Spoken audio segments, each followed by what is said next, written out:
अस्सलाम वालेकुम, कैसे हैं आप सब। उम्मीद है आप सब खैरियत से होंगे। आज का जो हमारा टॉपिक है हीट इंजन है। हमारे पास आज का जो टॉपिक है हीट इंजन, हमारे पास क्या होता है, अगर हम सिंपल वर्ड्स में डिस्क्राइब करें तो हीट इंजन बेसिकली हीट को कन्वर्ट करता है वर्क में। ठीक है, आपने देखा होगा बाइक्स होती हैं, गाड़ियाँ होती हैं, उसमें हमारे पास क्या होता है कि हम स्पार्क प्रोड्यूस करते हैं बाय अप्लाइंग किक। स्पार्क से क्या होता है, वो हीट प्रोड्यूस होती है, और पेट्रोल क्या होता है फर्दर फिर वो क्या कहते हैं वर्क करता है, वो व्हील्स को मूव करता है। ठीक है, तो ये हमारे पास प्रोसेस होता है इन जनरल। अगर हम इसे करना चाहें तो अगर हम इसे प्रॉपर डिफाइन करें तो ये हमारे पास बेसिकली डिवाइस है that converts heat energy into mechanical energy. ठीक है, ये आपकी बुक में भी गिवन है। It is a device that converts heat energy into mechanical energy. ठीक है,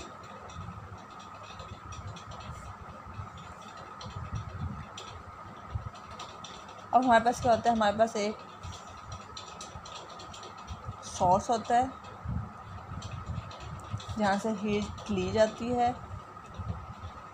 हमारे पास हीट इंजन होता है, इंजन सोर्स से एनर्जी लेता है और उसको क्या करता है वर्क में कन्वर्ट करता है, और जो कुछ एनर्जी है वो क्या होती है, जो रेजिडुअल एनर्जी होती है वो किसके पास चली जाती है, वो चली जाती है सिंक के पास। या हम कह सकते हैं ये हमारे पास हॉट बॉडी है जिससे हमने एनर्जी ली, और ये हमारे पास कोल्ड बॉडी है जिसके पास रेजिडुअल एनर्जी गई। ठीक है, इसका टेम्परेचर हमारे पास क्या है TH है, इसका टेम्परेचर हमारे पास TC है, इसके पास जो एनर्जी है वो हमारे पास QH है, और जो इसके पास एनर्जी है वो हमारे पास क्या है QC। ठीक है, अब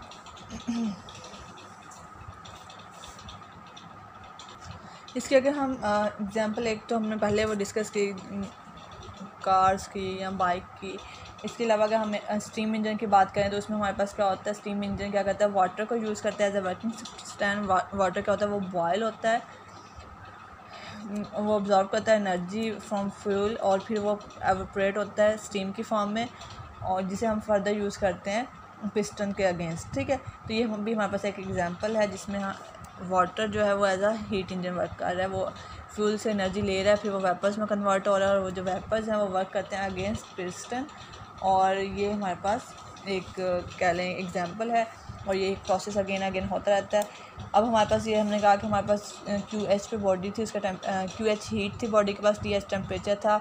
इंजन ने क्या किया, वर्क किया इस यहाँ से हीट ऑब्जॉर्व करते हुए, और जो रेजिडुअल एनर्जी थी वो कोल्ड बॉडी को दे दी। और ये हमारे पास क्या होता है, एक साइकिल इस तरह से कंप्लीट हो जाता है, और सिस्टम क्या होता है अपने इनिशियल स्टेट पे वापस आ जाता है, और उसकी जो इंटरनल एनर्जी है वो क्या रहती है, वो कांस्टेंट रहती है। इसलिए जो हम कहते हैं हमारे पास जो वर्क डन हुआ है इन वन साइकिल, वो हमारे पास किसके इक्वल है, वो हमारे पास इक्वल है QH माइनस QC के। ठीक है, और जो चेंज इन इंटरनल एनर्जी है वो हमारे पास क्या है, वो हमारे पास 0 के इक्वल है।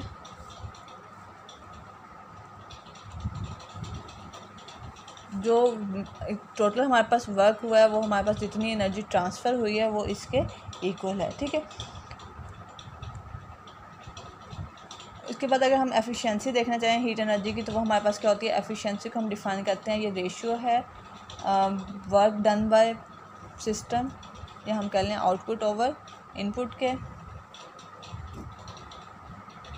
या हम कह लें work done by engine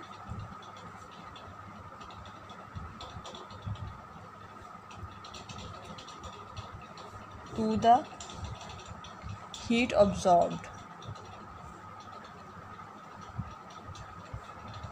in that cycle. ठीक है, ये एक साइकिल की अगर हम बात करें, ये हमारे पास एफिशिएंसी के इक्वल है मल्टीप्लाई बाय 100।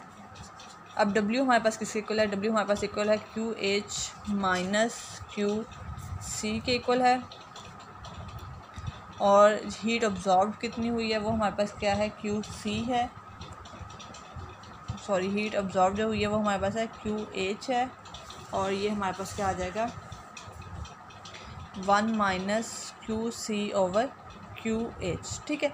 अब हमने जब सेकंड लॉ की बात की थी तब भी हमने कहा था कि किसी भी को हम कोई भी ऐसा हीट इंजन नहीं बना सकते जिसकी एफिशिएंसी क्या हो 100% हो। 100% होने का मतलब क्या है कि हमारे पास क्या है QC, हमारे पास क्या होना चाहिए 0 होना चाहिए। ये टर्म 0 होगी तो उसी केस में हमारे पास क्या है, हमारे पास एफिशिएंसी 100% हो सकती है और ये पॉसिबल नहीं है। ये पॉसिबल क्यों नहीं है, इसका मतलब है कि अगर हम कहते हैं कि QC मतलब कोई लोअर बॉडी ही नहीं है, कोई ऐसी बॉडी नहीं है जिसका टेम्परेचर लोअर है, तो हम जो इंजन जो वर्क कर रहा है वो किसी भी टेम्परेचर पे वर्क कर सकता है। वो किसी भी टेम्परेचर पे क्या ले सकता है, हीट कहीं भी सराउंडिंग से हीट ऑब्जॉर्व कर सकता है और उसे कम्प्लीटली वर्क में कन्वर्ट कर सकता है। मतलब जितनी की जितनी हीट वो ऑब्जॉर्व करेगा वो सारी की सारी वर्क में जाएगी, वो कहीं रेजिडुअल एनर्जी कहीं और नहीं जाएगी, ठीक है।